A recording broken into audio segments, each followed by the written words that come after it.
చిన్న చేపలు పట్టుకునే వ్యక్తి స్టార్ట్ చేసిన గ్యాంగ్ ఆ దేశాన్ని ఎలా ఏలింది? 5,000 గ్యాంగ్స్, 2 లక్షల మంది గ్యాంగ్స్టర్, దేశాన్ని గుప్పిట్లో పెట్టుకున్న క్రైమ్ మాఫియా సిండికేట్ అది. చిటికిన వేలు కట్ చేసి గిఫ్ట్ ఇచ్చే ట్రెడిషన్. శరీరం మొత్తం టాటూలే వారి fashion. Drugs, human trafficking, prostitution, extortions, ఇలా అన్ని రకాల ఇల్లీగల్ క్రైమ్స్తో కోట్లు సంపాదించింది ఆ గ్యాంగ్. దేశంలో ఉన్న పోలీసు వ్యవస్థ అయినా వనకాల్సిందే. దుర్మార్గమైన ఈ మాఫియా మాత్రం జపాన్ ప్రజలకు హీరోలు. యాకుజా ఉండాల్సిందే అంటూ చేశారు నినాదాలు. ఇంతకీ ఎందుకు? Let's watch the story.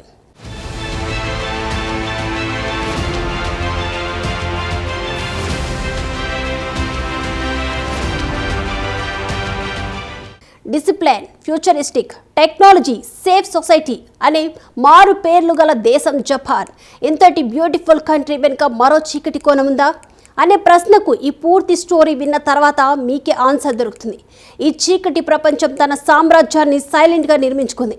మొత్తం దేశాన్ని తన గుప్పిట్లో పెట్టుకునేలా, దేశ ప్రధాని పదవిని కూడా సొంతం చేసుకునేలా ఎదిగింది ఆ చీకటి కోణం.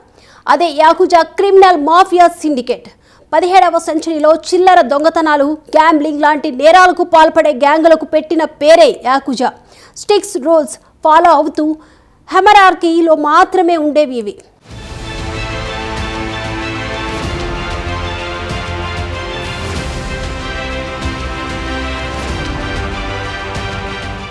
బాస్కు మరో పేరు ఓయాబున్, మెంబర్స్ పేరు కోబున్. వీరు బాస్కు గిఫ్ట్గా చిటికిన వేలు కట్ చేసి మరీ ఇస్తారు. అందుకే యాకుజా సైన్యానికి చిటికిన వేలు ఉండదు.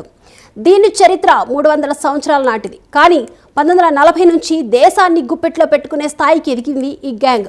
అది 1940 ఒక చిన్న చేపలు పట్టే యమాగుచి హరుకిచి 50 మందితో యమాగుచి గుమి పేరుతో స్టార్ట్ చేశాడు ఈ గ్యాంగ్ను.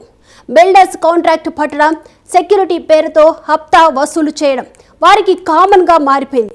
కట్ చేస్తే 10 సంవత్సరాల్లో 2 లక్షల మంది గ్యాంగ్స్టర్స్, 5,200 గ్యాంగ్లకు జపాన్ చరిత్రలోనే ప్రమాదకరమైన క్రిమినల్ సిండికేట్గా మారింది ఈ గ్యాంగ్.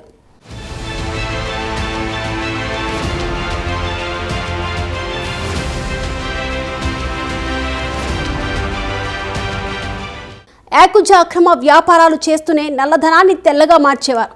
దీనికోసం సినిమా ఇండస్ట్రీని, పాలిటిక్స్ని ఉపయోగించేవారట. అంటే వాళ్ళ బ్లాక్ మనీని సినిమాల్లో పెట్టి వాటిని హిట్ చేసి తెల్ల మనీగా మార్చుకుంటారు.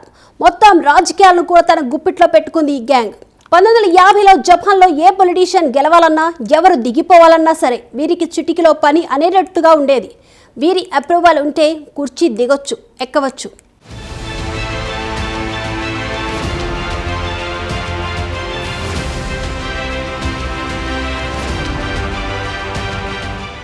అప్పటి వరకు జపాన్ ప్రజలకు వీరంటే నచ్చదు.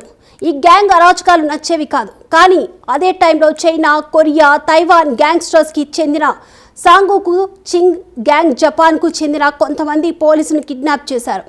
పోలీస్ హయ్యర్ అఫీషియల్స్ ఈ యాకుజా గ్యాంగ్ హెల్ప్ అడిగారు. వీరి హెల్పే కిడ్నాప్ అయిన పోలీసులు తిరిగి వచ్చారు. అప్పటి నుంచి జపాన్లో వీరు హీరోలు.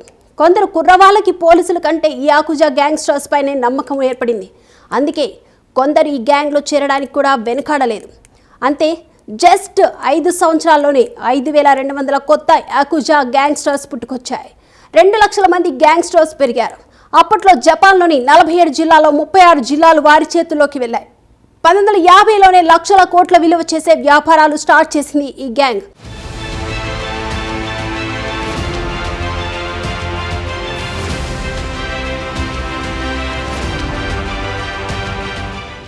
ముందు ఈ గ్యాంగ్కు రాజకీయ నాయకుల అండ ఉండేదని సమాచారం.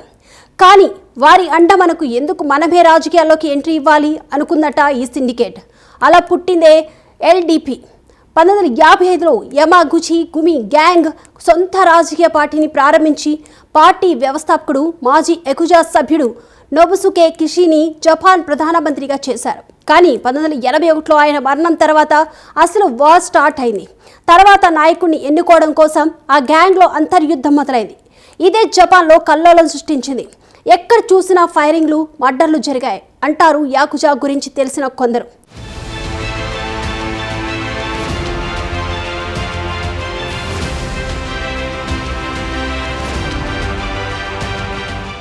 వీరి అల్లర్లు పెరగడంతో జపనీస్ ప్రభుత్వం 1992లో యాంటీ గ్యాంగ్ చట్టాన్ని తీసుకొచ్చింది. అప్పుడు ఈ యాకుజా ఆఫీసులు మొత్తం మూతపడ్డాయి. చాలా మంది యాకుజా సభ్యులు అరెస్ట్ అయ్యారు. దీంతో జపాన్ 50 సంవత్సరాలు పాలించిన మోస్ట్ డేంజరస్ మాఫియా సిండికేట్ యాకుజాల క్రైమ్ రూలింగ్ కు తెరపడింది. అయితే ఇప్పుడు మళ్ళీ రూపం మార్చుకున్న యాకుజా అక్కడ ప్రబలుతుందని సమాచారం.